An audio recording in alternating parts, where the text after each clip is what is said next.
Welcome back. The police are in hot water again. The ministry will now fork out a total of 165,000 rand in damages. It will now have to pay Zikode and Philani Zungu, who are both members of a shackdwellers organization.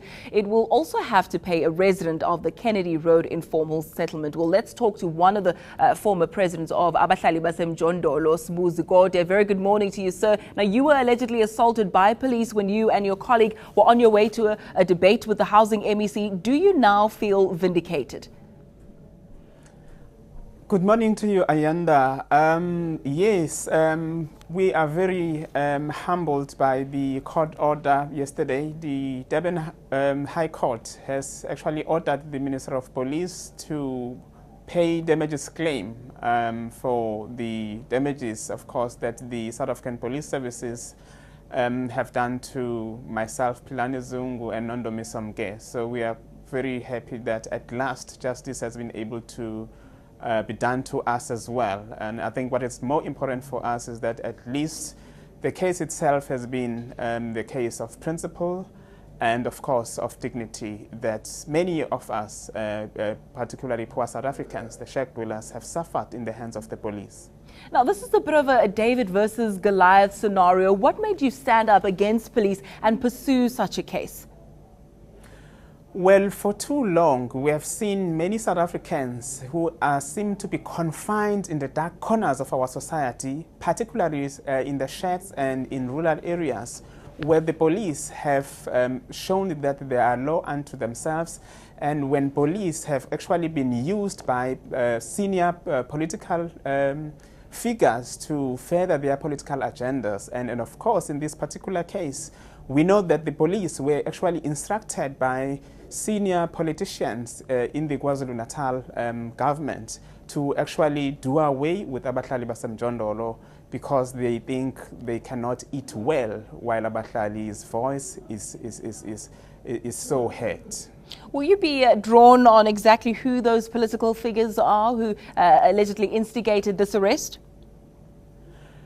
Well, of course, it will be remembered that we were invited by Ikakasi FM to debate the former Minister of Housing, Mabuyakhulu, and of course, there was a plot to make sure that we don't get into the studio because it is believed that the minister was going to be embarrassed by his failure to provide shack dwellers, particularly the shack dwellers of Kennedy Road, with decent housing that they have been promised and they have been waiting for too long.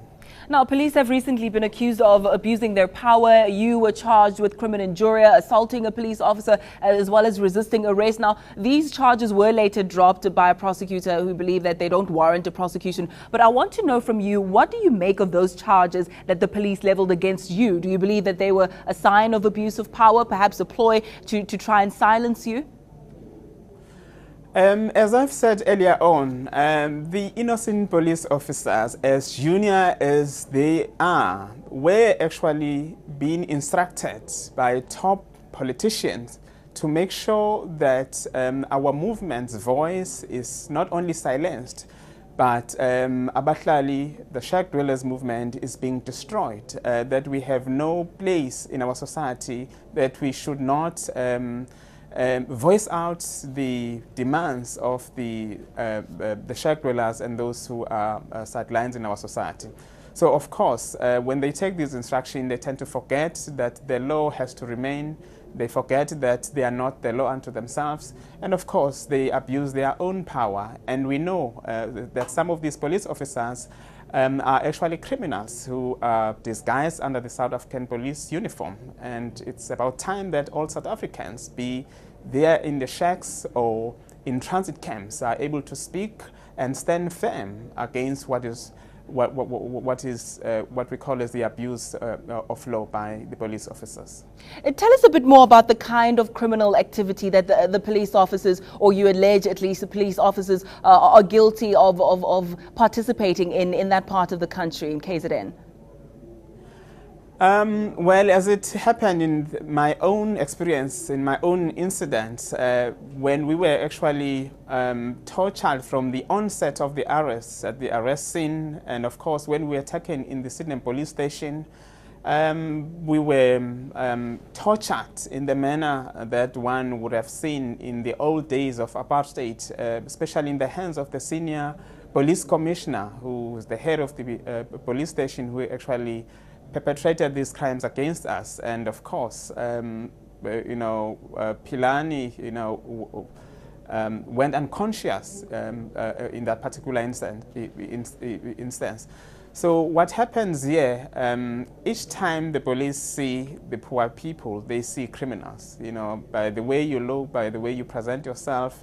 So if you are not rich, it means that you have not earned respect. Therefore, you are seen as criminal, and you are vulnerable to this kind of police brutality. It's what we are seeing here every day. But what we have highly noted is that the police have allowed themselves to be used by politicians, because the politicians have no other ammunition to destroy the free organizing of poor people's movements and emerging voices in the dark corners of our society. Sbu, last question to you. The justice system worked for you in your favor, but what do you have to say about cases such as the Zikode case where police officers were acquitted? What's your message when you take a look at that particular situation?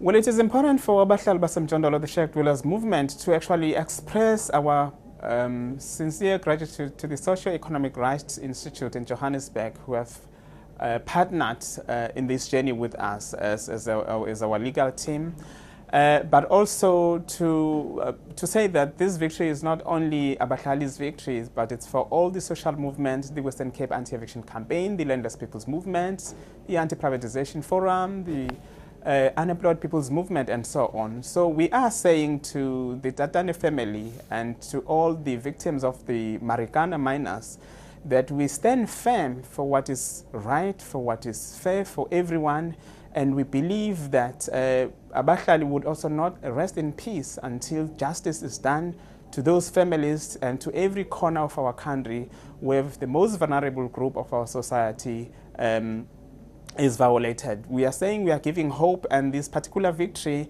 is not the only victory of Abahlali, is the victory of all of us. And it does send a very strong message, not only to police, but also to politicians who actually abuse their power. We'll have to leave it there. Thanks again for your time. Former President of Abahlali baseMjondolo, Zikode. News that moves. eNCA.com.